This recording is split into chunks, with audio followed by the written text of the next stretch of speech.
Addiction ഒരു വ്യക്തിക്ക് ഏതെങ്കിലും ഒരു വസ്തുവിനോടോ പദാർത്ഥത്തോടോ ഉള്ള ആസക്തിയാണ് അഡിക്ഷൻ എന്ന വാക്കുകൊണ്ട് അർത്ഥമാക്കുന്നത്.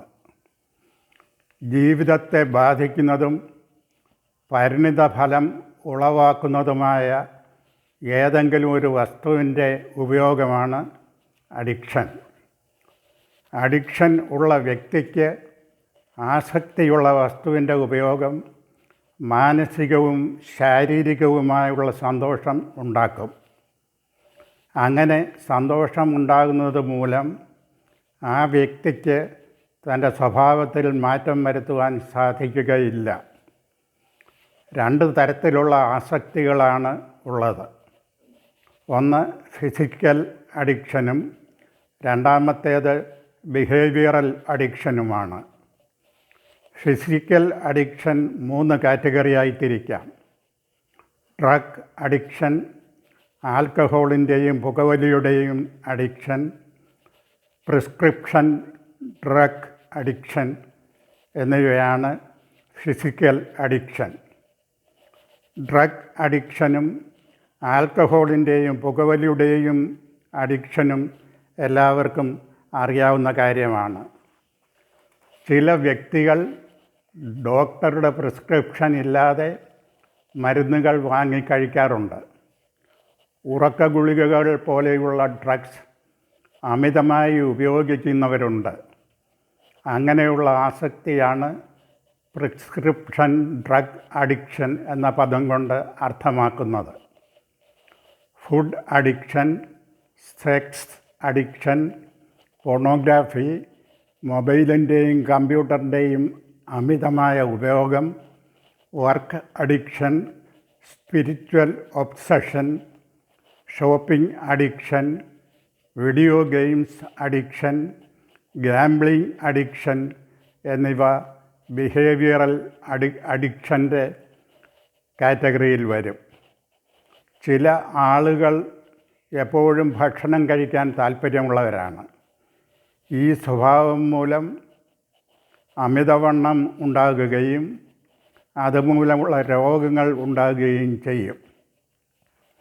ചില വ്യക്തികൾക്ക് എപ്പോഴും മൊബൈൽ, കമ്പ്യൂട്ടർ മുതലായവ ഉപയോഗിക്കുന്നതിന് ആസക്തി ഉണ്ടാകാറുണ്ട്. പല കുട്ടികളും മാതാപിതാക്കൾ മൊബൈലും കമ്പ്യൂട്ടറും കൊടുക്കാതിരിക്കുമ്പോൾ വയലൻ്റ് ആകാറുണ്ട്. ഏതെങ്കിലും ഒരു അഡിക്ഷൻ ഉള്ളവർ അതിൻ്റെ അനന്തരഫലങ്ങളെപ്പറ്റി അറിയാവുന്നവരാണ്. എന്നാൽ അവയുടെ ഉപയോഗം മൂലം ലഭിക്കുന്ന മാനസിക സംതൃപ്തി മൂലം അവർക്ക് അത് ഒഴിവാക്കുവാൻ സാധിക്കുന്നില്ല. സെക്സ് അഡിക്ഷൻ ഉള്ളവർ സമൂഹത്തിന് ഭീഷണിയാണ്.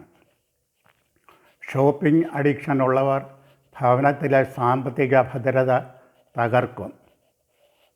ഏതെങ്കിലും അഡിക്ഷന് അടിമയായവർ അവരുടെ നല്ല സ്വഭാവങ്ങളായ വായന, നൃത്തം മുതലായ ഹോബികൾക്ക് മാറ്റിവെക്കേണ്ട സമയം കൂടി അഡിക്ഷനായ കാര്യങ്ങൾക്ക് വേണ്ടി മാറ്റിവെക്കുന്നു.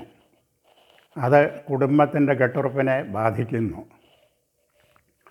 മദ്യത്തിനും ലഹരിക്കും അടിമയായവർ അവരുടെ പ്രവർത്തികൾ മൂലം കുടുംബജീവിതം താറുമാറാക്കും. ഭവനത്തിൽ സമാധാനവും സ്വസ്ഥതയും സാമ്പത്തിക ഭദ്രതയും ഉണ്ടാവുകയില്ല. അസ്വസ്ഥമായ ഗ്രഹാന്തരീക്ഷത്തിൽ വളരുന്ന കുട്ടികൾ സാമൂഹ്യ വിരുദ്ധരും കുറ്റവാളികളും ആകാനുള്ള സാധ്യത കൂടുതലാണ്. കുപ്രസിദ്ധ കുറ്റവാളിയായ ഗോവിന്ദസ്വാമി അതിന് ഒരു ഉദാഹരണമാണ്. അദ്ദേഹത്തിൻ്റെ പിതാവ് അമിതമായി മദ്യം ഉപയോഗിക്കുന്ന വ്യക്തിയായിരുന്നു. വീട്ടിലെ പ്രശ്നങ്ങൾ മൂലം അമ്മ മാനസിക രോഗിയായി. ശിഥിലമായ കുടുംബത്തിൽ വളർന്ന ഗോവിന്ദസ്വാമി മോഷണങ്ങളിലും സാമൂഹ്യ വിരുദ്ധ പ്രവർത്തനങ്ങളിലും തുടങ്ങി ലൈംഗിക വൈകൃതങ്ങളിലേക്കും കൊലപാതകങ്ങളിലേക്കും എത്തപ്പെട്ടു. ചില ആളുകൾ ഡോക്ടറുടെ പ്രിസ്ക്രിപ്ഷൻ ഇല്ലാതെ ധാരാളം ഡ്രഗ്സ് വാങ്ങി ഉപയോഗിക്കാറുണ്ട്. അത് തെറ്റായ ഒരു പ്രവണതയാണ്. എല്ലാ ഡ്രഗ്സിനും സൈഡ് എഫക്ട്സ് ഉണ്ട്.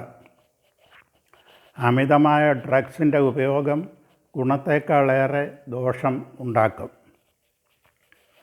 വീഡിയോ ഗെയിംസ് അഡിക്ഷന് ഇരയാകുന്ന പല കുട്ടികളും അവരുടെ ജീവിതം ആത്മഹത്യയിൽ അവസാനിപ്പിക്കാറുണ്ട്. അമിതമായ മൊബൈലിൻ്റെയും കമ്പ്യൂട്ടറിൻ്റെയും ഉപയോഗം ശാരീരികവും മാനസികവുമായ പ്രശ്നങ്ങൾ സൃഷ്ടിക്കാറുണ്ട്. ഏതെങ്കിലും അഡിക്ഷന് അടിമയായവർ അവരുടെ സ്വഭാവത്തിൽ ക്രമാനുഗതമായ വ്യതിയാനം ഉണ്ടാക്കണം.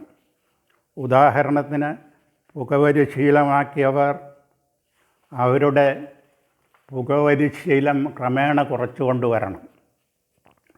മദ്യപാനവും അതുപോലെ കുറച്ചു കൊണ്ടുവരണം. ഒരു ദിവസം എല്ലാം നിർത്തുന്നത് വിത്ഡ്രോവൽ സിംറ്റംസ് പോലെയുള്ള പ്രശ്നങ്ങൾ ഉണ്ടാക്കാം. ഏതെങ്കിലും ഒരു അഡിക്ഷന് അടിമയായവർ അവരുടെ ശ്രദ്ധ മറ്റ് നല്ല കാര്യങ്ങളിലേക്ക് തിരിച്ചുവിടണം. മദ്യപാനം നിർത്തിയവർ സ്നേഹിതർ മദ്യപിക്കുമ്പോൾ അവരുടെ സാന്നിധ്യം ഒഴിവാക്കണം. പലപ്പോഴും പാർട്ടികളിൽ അവരുടെ നിയന്ത്രണം നഷ്ടപ്പെടുകയും അവർ വീണ്ടും മദ്യപന്മാരാകുകയും ചെയ്യും. ഡി അഡിക്ഷൻ സെൻ്ററിൻ്റെ സഹായം തേടുന്നതും നല്ലതാണ്. ചില വ്യക്തികൾക്ക് വർക്ക് ആണ് അഡിക്ഷൻ. അവർക്കെപ്പോഴും ജോലിയിൽ വ്യാപൃതരായിരിക്കണം. വർക്കഹോളിക്കായ ആളുകളാണ് അവർ. അവർക്ക് ഹോബികളൊന്നും കാണുകയില്ല. സദാസമയവും ജോലിയിൽ മുഴുകിയിരിക്കും. ഓഫീസ് ജോലി ചെയ്യുന്ന വ്യക്തികളാണെങ്കിൽ വീടും ഓഫീസായി മാറ്റും. അവരുടെ കുടുംബജീവിതം ഈ സ്വഭാവം കാരണം താറുമാറാകുന്നു. കുട്ടികളിലും കൗമാരപ്രായക്കാരിലും ലഹരിയുടെ സ്വാധീനം വളരെ വർദ്ധിച്ചിരിക്കുകയാണ്. പുകയില വസ്തുക്കളും കഞ്ചാവും ആണ് കുട്ടികൾ ഉപയോഗിച്ച് തുടങ്ങുന്നത്. അത് പിന്നീട് മറ്റ് ലഹരി വസ്തുക്കളിലേക്ക് നീളും. മാതാപിതാക്കൾ വളരെ ശ്രദ്ധയോടെ കൈകാര്യം ചെയ്യേണ്ട ഒരു വിഷയമാണ് ഇത്. നല്ല സ്വഭാവമുള്ള കുട്ടികളിൽ പ്രകടമായ മാറ്റം ഉണ്ടാകുകയാണെങ്കിൽ അത് പ്രത്യേകമായി ശ്രദ്ധിക്കേണ്ടതാണ്. സമപ്രായക്കാരായ കുട്ടികളുടെ സ്വാധീനം വളരെ വലുതാണ്. അവരുടെ പ്രേരണ മൂലം ലഹരി പദാർത്ഥങ്ങൾ ഉപയോഗിച്ച് തുടങ്ങുന്നു. പിന്നീട് അതിൻ്റെ അടിമയായിത്തീരുന്നു. ഒരു ഗൃഹനാഥൻ മദ്യമോ മറ്റ് ലഹരി പദാർത്ഥങ്ങളോ ഉപയോഗിക്കുന്നവരാണെങ്കിൽ അവരുടെ കുട്ടികൾ ആ സ്വഭാവത്തിലേക്ക് നീങ്ങും. ലഹരിക്ക് അടിമപ്പെടുന്നത് ഒരു അസുഖമായി കാണണം. കൃത്യമായ ചികിത്സയ്ക്ക് അവരെ വിധേയരാക്കണം. ഡി അഡിക്ഷൻ സെൻ്ററിൻ്റെയോ മറ്റ് വിദഗ്ധരുടെയോ സഹായം തേടണം. MDMA എന്ന ലഹരി പദാർത്ഥമാണ് ഇപ്പോൾ കൂടുതലായി ഉപയോഗിക്കുന്നത്. ഈ ലഹരി പദാർത്ഥം ഉപയോഗിക്കുന്നവർക്ക് ദൂരവ്യാപകമായ ആരോഗ്യ പ്രശ്നങ്ങൾ ഉണ്ടാകാറുണ്ട്. അമിതമായ ദേഷ്യവും ഭക്ഷണവിരക്തിയും അതിൻ്റെ ഭാഗമാണ്. ഡ്രഗ് പാർട്ടികളിൽ ഇത് വളരെ പ്രചാരം നേടി.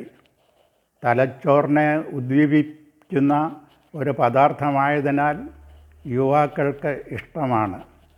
ഇത് ഉപയോഗിക്കുന്നവർക്ക് നല്ല ഊർജ്ജസ്വലത ലഭിക്കും. 3 മണിക്കൂർ വരെ ഇതിൻ്റെ എഫക്റ്റ് നീണ്ടു നിൽക്കും. 6 മണിക്കൂർ കഴിഞ്ഞാൽ വിത്ഡ്രോവൽ സിംറ്റംസ് ഉണ്ടാകും. അപ്പോൾ വീണ്ടും ഉപയോഗിക്കുവാൻ പ്രേരിതരാകും. അമിതമായ ഉപയോഗം മരണത്തിലേക്ക് നയിക്കും. ആത്മഹത്യാ പ്രവണതയും ഇതിൻ്റെ അനന്തരഫലമാണ്. ഉപയോഗിക്കുന്ന വ്യക്തിയെ വളരെ വേഗം അടിമയാക്കുവാൻ കഴിവുള്ള ഒരു ലഹരി വസ്തുവാണ് MDMA. സ്പീഡ് എന്ന പേരിലും ഇത് അറിയപ്പെടുന്നു. വായിലൂടെയും മൂക്കിലൂടെയും ഇഞ്ചക്ഷനായും ഈ പദാർത്ഥം ശരീരത്തിൽ പ്രവേശിക്കുന്നു. ഒരിക്കൽ ഉപയോഗിച്ച് തുടങ്ങിയാൽ അത് നിർത്തുവാൻ പറ്റാത്ത അവസ്ഥയിലേക്ക് നയിക്കും.